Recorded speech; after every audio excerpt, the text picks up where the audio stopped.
केवल समर संघ में एससी ओबीसी कन्वर्ट माइनॉरिटी ही शामिल हो सकते हैं, बमर नहीं। दूसरा है चंदा कभी नहीं। संघ में किसी भी प्रकार का चंदा नहीं लिया जाता।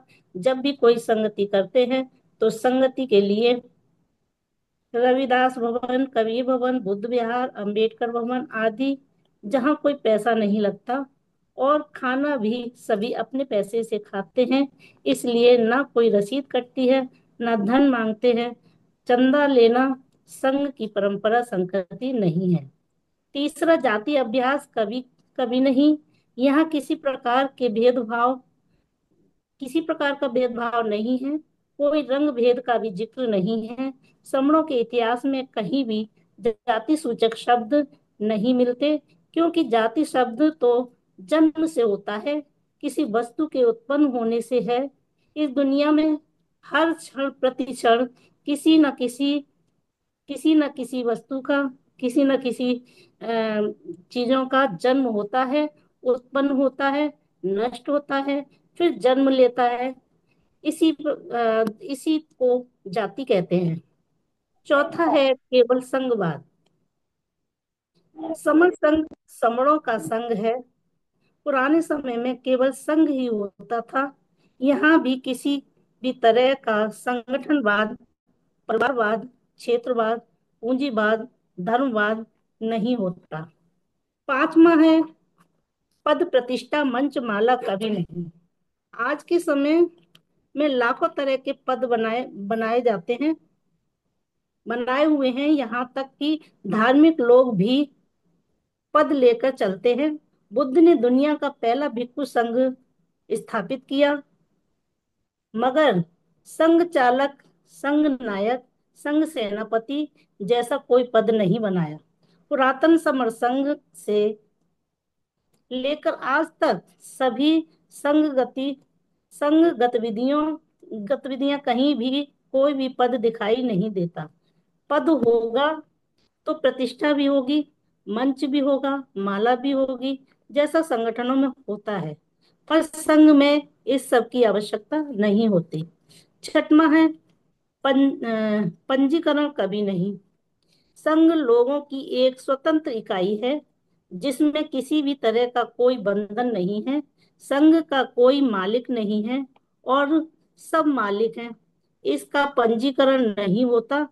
हो सकता है वैसे भी पंजीकरण तो चीजों का होता है, जैसे मकान, जमीन, जायदाद, मोटर कार, संस्था, संगठन, इस सब का पंजीकरण होता है। और पद का भी पंजीकरण होता है। राष्ट्रपति, प्रधानमंत्री, सांसद, एमएलए, सभी लोगों का पंजीकरण होता है, पर संघ में पंजीकरण नहीं होता। सातवां है संघाधिशेष सबसे ऊपर। संघ जो नियम बनाता है उन्हें संघ का आदेश यानी संघाधिशेष कहते हैं।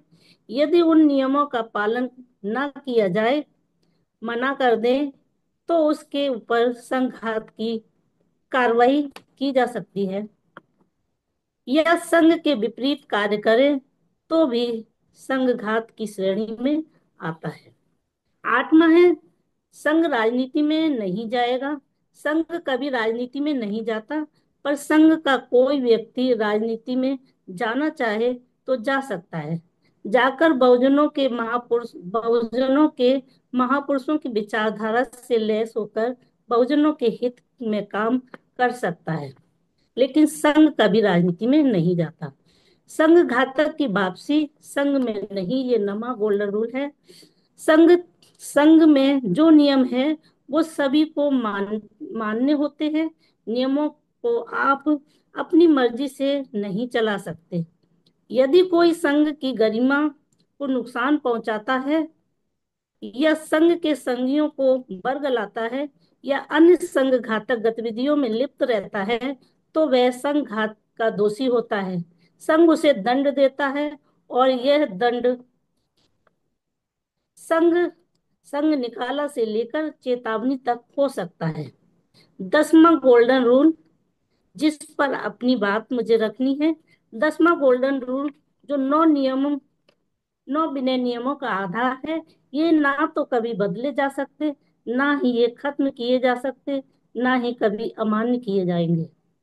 संघ में नियम बनाना एक काम है, पर सुरक्षित रखना उससे भी बड़ा काम है। कुछ धार्मिक मान्यताओं को सुरक्षित करने के लिए विनय नियम और विनय नियम की किताबें बंद कर दी, और धार्मिक विषमता फैलाने वाले लोगों ने उन नियमों को अमान्य भी कर दिया। ये क्रम चलता रहेगा। अच्छे नियमों को बमर लोग बदल बमर लोग बदलने की सारी जुगत करते रहते हैं और करते रहेंगे, क्योंकि इस दुनिया में दो तरह के लोग पाए जाते हैं। एक तो वो जो काम करते हैं, और दूसरे वो जो औरों के किए गए काम को अपने नाम करते हैं। मतलब आप मेहनत करें, हल चलाएं, बीज बोएं, भरी गर्मी में, तेज ठंड में खेतों की रखवाली करें, तैयार होने पर बाजार ले जाएं, किराया खर्च करें या खुद अपने कंधों पर ढोएं। इतनी मेहनत के बाद भी मान लीजिए आपको बाजार में उसका मूल्य मिले 1 किलो का 10 रुपया, और वही फसल जब आप बाजार में खरीदने जाएं तो वह आपको मिले 50 रुपए में। तो किसान ने 6 महीने इतनी मेहनत की, तब जाके 1 किलो का मूल्य उसे मिला 10 रुपया, और जो सिर्फ दलाली करता है बिना कुछ किए का, उसे 40 रुपया मिल जाता है। क्योंकि नियम नियम ही ऐसे बना लिए हैं। सही नियम बदल दिए, सही नियम अमान्य कर दिए, सही नियम खत्म कर दिए। जब जब सम्यक नियम बदले गए, अमान्य किए गए, खत्म किए गए, तब तब समर लोगों का नुकसान हुआ है। फिर चाहे त्रिपिटक के नियम हो, चाहे संविधान के नियम हो, जो बुद्ध से लेकर डॉक्टर अंबेडकर ने जबकि बुद्ध से लेकर डॉक्टर अंबेडकर तक बनाए गए। जबकि बुद्ध ने कुछ ऐसे नियम बनाए जिनको बादित्य नियम कहते हैं, जो अमर अजर नियम हैं, जिन्हें बदला नहीं जा सकता। डॉक्टर अंबेडकर जी ने जो 9वीं सूची बनाई, जिसमें ये नियम सुरक्षित हो जाते हैं, ऐसे ही ये 10 नियम सुनहरे नियम हैं, जो अमर नियम हैं। इन नियमों पर चलने वालों के बच्चे अवश्य ही सुखी रहेंगे। सामाजिक सुरक्षा मिलेगी, कोई खोई हुई संपत्ति मिलेगी, वैभव ऐश्वर्य फिर फिर से प्राप्त होगा, सम्राट अशोक जैसा महान राज होगा, और दुनिया में फिर से भारत की इज्जत होगी। संघ सब कुछ कर सकता है, क्योंकि ये समरों का संघ है। दुनिया में जितने भी संविधान हैं, वे शुरुआत में अच्छे लोगों ने अच्छी नीयत से बनाए, पर कुछ समय बाद बुरे लोगों ने उनके नियम बदल दिए, जिससे अच्छा संविधान खराब हो गया।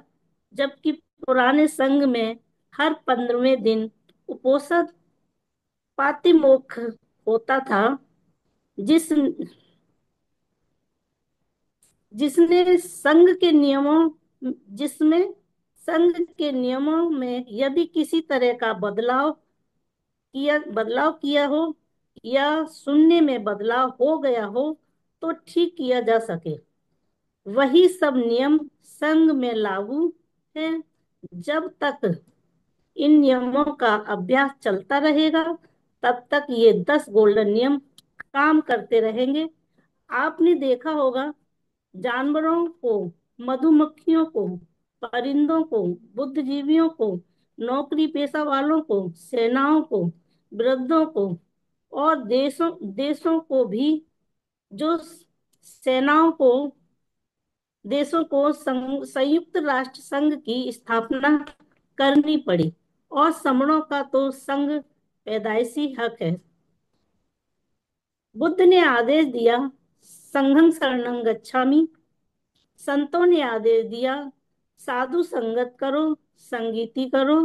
बाबा साहब अम्बेडकर ने कहा, ऑर्गेनाइजर ऑर्गेनाइजर यानी संघ में आओ, संग संग रहना।